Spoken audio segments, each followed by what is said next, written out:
The sky over Phnom Penh was painted in gold and red as the sun began to sink behind the horizon. The river flowed quietly, its surface rippling under the touch of the evening breeze.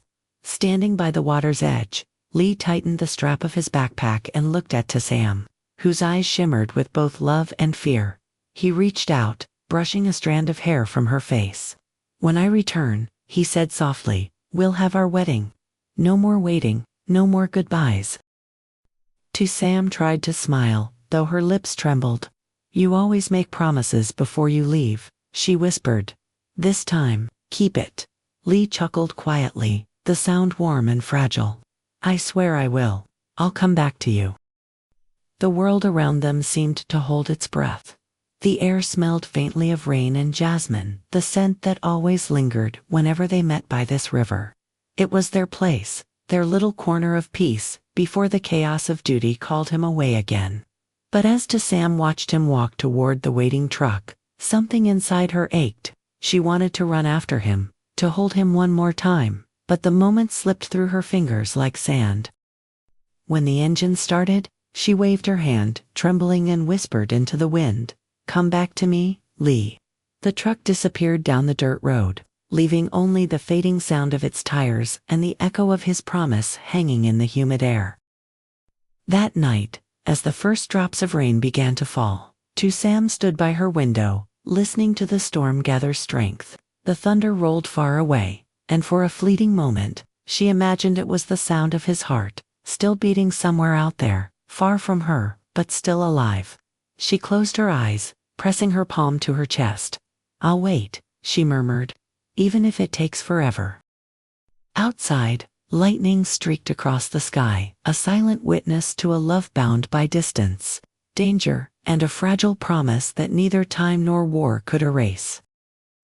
Weeks passed, and the letters Sam sent to the military base came back unopened. Every morning she went to the post office, her hands trembling as she asked, "Any message from Lee?" The clerk always gave her the same quiet shake of the head. At night, the small house felt unbearably empty. The chair where Lee used to sit remained untouched, his cup still resting on the wooden table as if he might return at any moment. The faint scent of his cologne still lingered in the air, a haunting trace of the life they had shared. Sam began to dream of him. Sometimes she saw him standing in a field of tall grass, smiling. Other times, she saw his hand reaching out for hers, before vanishing into smoke. She would wake up crying, whispering his name into the darkness. Then came the news. A report on the radio mentioned a unit ambushed near the Cambodian border, few survivors, many missing. The moment she heard the words, the cup in her hand slipped and shattered. Her knees gave way. For days she couldn't eat, couldn't sleep. But deep inside, a voice kept whispering, "No, he's alive, he has to be." One evening, she sat by the river, the same place where he had made his promise. The water was calm, glimmering under the pale moonlight. "You're out there somewhere," she said softly, "and I'll wait until you find your way back to me." The wind rustled through the trees, carrying the faint scent of rain.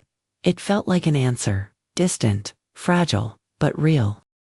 And as she pressed her palms together, praying into the night, Sam didn't know that far beyond those jungles of Cambodia, under the same moon, Lee was alive, wounded, hidden, but clinging to one thought that kept him breathing: "I promised her I would return." The jungle was dense and suffocating. Every breath Lee took burned in his chest. His uniform was torn, his left arm bandaged with a strip of cloth he had ripped from his shirt. The ambush had come out of nowhere, gunfire, smoke, the screams of his comrades. When it was over, only he and 2 others had escaped into the trees. For days, they moved silently, guided only by the faint hum of the river and the instinct to survive. Food was scarce, water had to be gathered from rain. Lee's mind drifted between pain and memories, the sound of Sam's laughter, the warmth of her hands, the promise he had whispered before leaving: "I will come back. I will marry you under the same sky we shared." But as the days blurred together, the line between hope and despair began to fade. One night, as the moon rose above the treetops, Lee found himself alone. His last companion had fallen ill and stayed behind. Lee buried a note beside him, a soldier's goodbye, and kept walking. His body was weak, but his heart wouldn't give up. He thought of the farm, of Sam feeding the chickens, of her soft voice calling his name. The memory kept his legs moving even when his vision dimmed. At dawn, he reached a small clearing, smoke rising from a distant village. He stumbled toward it, collapsing near the edge of a dirt path. Villagers found him barely conscious, clutching a blood-stained locket. Inside was a tiny photograph to Sam's face, smiling beneath a tree of blossoms. When he finally opened his eyes, days later, a doctor whispered, "You're safe now. You made it out." Lee smiled weakly. His voice cracked as he murmured, "Then I have to go home. She's waiting." And somewhere far away, at that very moment, Sam woke up from a dream, her heart pounding, as if she had just heard his voice calling her name in the wind. It was late afternoon when the dusty bus pulled into the small station. The sun dipped low, painting the sky in shades of gold and rose. Sam stood there, clutching the edge of her shawl, her heart thundering against her ribs. She had received the message only 2 days before. "Lee is alive. He's coming home." Her hands trembled as she scanned every face that stepped off the bus. Old men, young soldiers, mothers with children. But not him. The bus driver stepped down last, nodded politely, and turned away. Sam's heart sank. Then, from behind the crowd, a tall figure appeared, slower, thinner, leaning on a cane. His face was hidden beneath the brim of his cap. But when he lifted his head, his eyes, those familiar, gentle eyes, met hers. "Lee," she whispered, barely breathing. He smiled weak but warm, and opened his arms. She ran to him, tears streaming down her cheeks, and for the first time in months, the world around them disappeared. All that existed was the beating of two hearts, finding their rhythm again. "I told you I'd come back," he murmured, his voice trembling. "I kept my promise." Sam clung to him tightly, afraid he might vanish again like a dream. "You almost didn't," she sobbed softly. "Do you know how long I waited?" Lee brushed a strand of hair from her face, his touch both fragile and firm. "Every step, every breath, it was you who kept me alive," he said. "Now I'm here, and I'm never leaving again."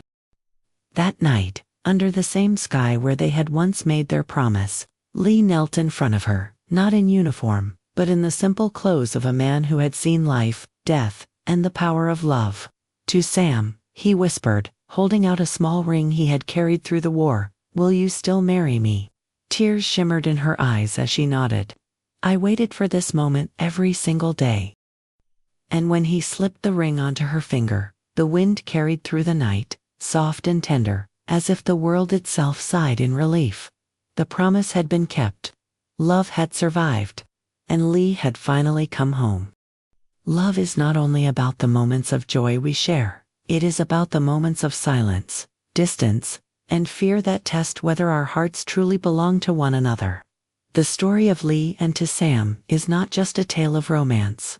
It is a reflection of human strength, endurance, and faith in the face of separation and danger. When Lee left for his mission in Cambodia, he carried not only his courage as a soldier, but also the quiet promise he made to the woman who loved him. That promise to return, to marry her, to build a life together, became his light in the darkest places. It guided him through pain, through hunger, through nights filled with uncertainty. For Sam, that same promise was the thread that kept her soul from breaking.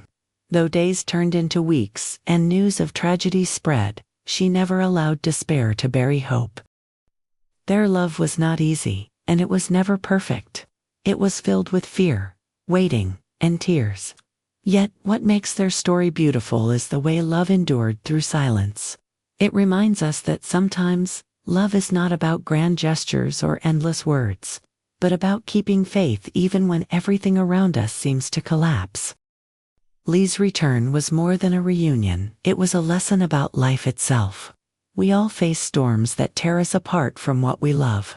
We all have promises we must hold on to even when the path grows dark.